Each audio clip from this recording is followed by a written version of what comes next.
मध्य प्रदेश में इस बार की दिवाली लोगों के लिए खुशियों की जगह जख्म लेकर आई। कार्बाइड गन या डेजी फायर क्रैकर गन नाम की ये देसी पटाखा बच्चों के लिए कहर बन गया है।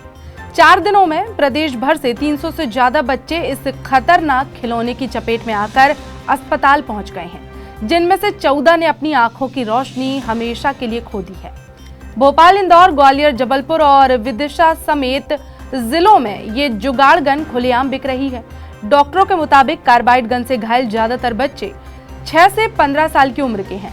इनकी दिवाली की खुशियां अब हमेशा के लिए पीड़ा में बदल गई हैं। सबसे ज्यादा मामले भोपाल से सामने आए हैं, जहां 162 से ज्यादा लोगों की आंखों की रोशनी पर असर पड़ा है। मैं कार्बाइड वाली गन चला रहा था तो चली नहीं, तो मेरी आंखों में चोट लग गई, वो एकदम से चल गई। मेरा नाम है ऋषि मीनू और मेरा इलाज हो रहा है वो हमीरी हॉस्पिटल भोपाल में।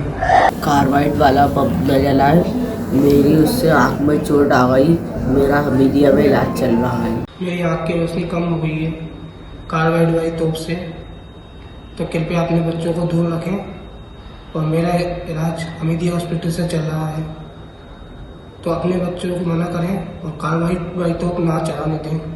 इन घटनाओं के बाद प्रशासन ने कड़ा कदम उठाया है।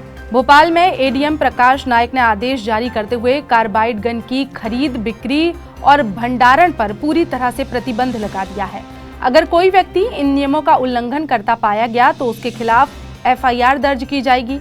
इसके साथ ही जांच की जिम्मेदारी भी एसडीएम को दी गई है, जो अब सभी थोक और रिटेल पटाखा दुकानों की जाँच करेंगे।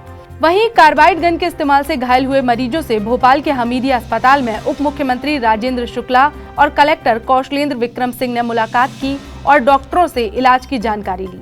केवल भोपाल में ही 36 लोग इस देसी गन से घायल हुए हैं। पुलिस ने एक युवक के खिलाफ एफआईआर दर्ज कर उसे गिरफ्तार कर लिया है। वहीं ग्वालियर में एक युवक को कार्बाइड गन बेचते हुए पकड़ा गया है। ग्वालियर में भी अब तक 36 लोग घायल हो चुके हैं। गांधी मेडिकल कॉलेज भोपाल में इस वक्त 36 मरीजों का इलाज जारी है। डॉक्टरों ने अब तक 15 मरीजों की आंखों की सर्जरी की है।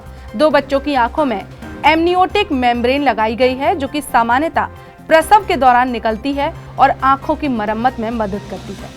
जी, अभी लगभग 60 करीब केस हमारे संस्थाओं में आए हैं, विभिन्न संस्थाओं में, और कुछ की रिपोर्ट अभी हम लोग को प्राप्त है और ये सब आसपास के ज़िलों के हैं। इसमें मेजॉरिटी में कॉर्निया में इन्फ्लेमेशन हुआ, कॉर्निया जल गया है, इसमें स्वेलिंग आई है और इन्फ्लेमेशन के कारण उसमें दिखने में समस्या आई है और लगभग 5 केस हैं जिनको भर्ती भी करना पड़ गया है और उनका उपचार जारी है।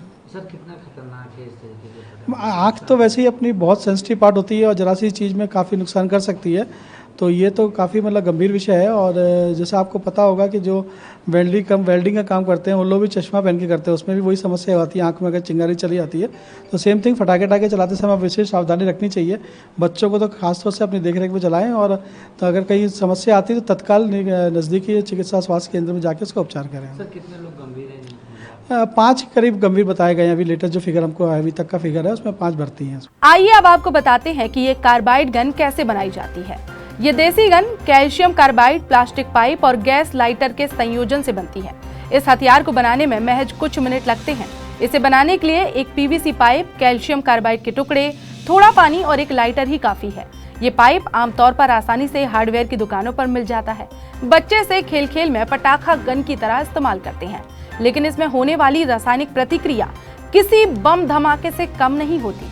कार्बाइड जब पानी के संपर्क में आता है तो उससे एसिटिलीन गैस बनती है, जो चिंगारी पड़ते ही विस्फोटक बनती है। धमाके की ताकत से प्लास्टिक पाइप के टुकड़े छर्रे की तरह निकलकर आंखों, चेहरे और शरीर को घायल कर देते हैं। बाजार में ये गन करीब 150 रुपए में मिल जाती है। डॉक्टरों का कहना है कि इस तरह का विस्फोटक पटाखा खिलौना नहीं बल्कि एक घातक हथियार है। एसिटिलीन गैस का दबाव और तापमान इतना अधिक होता है कि छोटी सी गलती भी जानलेवा साबित हो सकती है। वहीं जानकार बताते हैं कि जब कैल्शियम कार्बाइड पानी या नमी के संपर्क में आता है तो एक तीव्र रासायनिक प्रतिक्रिया होती है, जिससे एसिटिलीन गैस बनती है और वही गैस जो वेल्डिंग में इस्तेमाल होती है वो बेहद ज्वलनशील होती है। कार्बाइड गन का धमाका आंख की बाहरी परत कॉर्निया को चीरता हुआ अंदरूनी हिस्सों में पहुंच जाता है, जिससे रेटिना डैमेज होता है, अंदरूनी ब्लीडिंग और कई मामलों में स्थायी अंधापन हो जाता है। कई बच्चों के चेहरे पर प्लास्टिक के छर्रे घुस जाने के कारण गंभीर जख्म बने हुए हैं, जिन्हें निकालना भी मुश्किल है।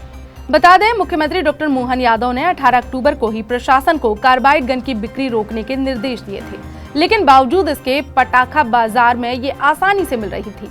लापरवाही का नतीजा ये हुआ कि सैकड़ों परिवारों की दिवाली अब मातम में बदल गई है। अब प्रदेश भर से मांग उठ रही है कि इस जानलेवा गन के निर्माण और इसकी बिक्री पर पूर्ण प्रतिबंध लगाए जाए और घायल बच्चों को उचित मुआवजा और उनका मुफ्त इलाज किया जाए। ये घटना चेतावनी है कि मनोरंजन और प्रयोग के नाम पर बने ऐसे खतरनाक जुगाड़ उपकरण समाज के लिए कितना बड़ा खतरा है।